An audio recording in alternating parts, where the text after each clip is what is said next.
मेरा मुफ्ती साहब से सवाल ये है कि एक बंदा मेरे से टायर जो है ना, ये रक्शी का टायर होता है वो ले रहा है 14,000 का।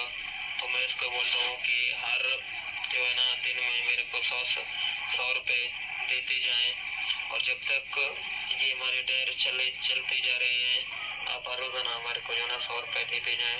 जब आखिर में आपको जो है ना रक्षा या बेचोगे तो उससे आखिर जो ना बेचने फिर आखिर के दिन में जब रक्षा बेचोगे तो वो फिर हमारा ये 14,000 कट देते हैं। पहले जो 100 रुपये आपने मेरे को दिए वो हमारे मुनाफे हैं। अगर ये करना जायज़ है या जायज़ नहीं है?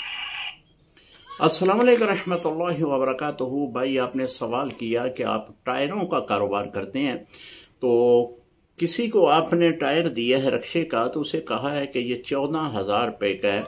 तो आपने कहा है कि रोज़ाना मुझे 100 रुपये आपने देना है, और जब आप रक्षा बेचेंगे तो उस वक़्त आपने 14,000 रुपया मुझे यकमुश्त इसकी कीमत दे देनी है। ये जो रोज़ाना आपने 100 रुपया देना है, ये टायर के ऊपर मेरा नफ़ा होगा। जी मोहतरम, ये तो सूद है। आप कीमत के टायर की कीमत के ऊपर सूद ले रहे हैं। हाँ, इसके जवाज़ का ये एक तरीका है कि आप रोज़ाना का 100 रुपया उससे लेते जाएं, और जितने पैसे आपके पास आ जाएं, जब उसका रक्षा बिके तो उस वक़्त आप उतनी रकम उससे निकाल लें, अलहदा कर लें, कहें कि ये रकम मेरे पास आ चुकी है, इतनी अब तेरी बाकी है, वो दे दे।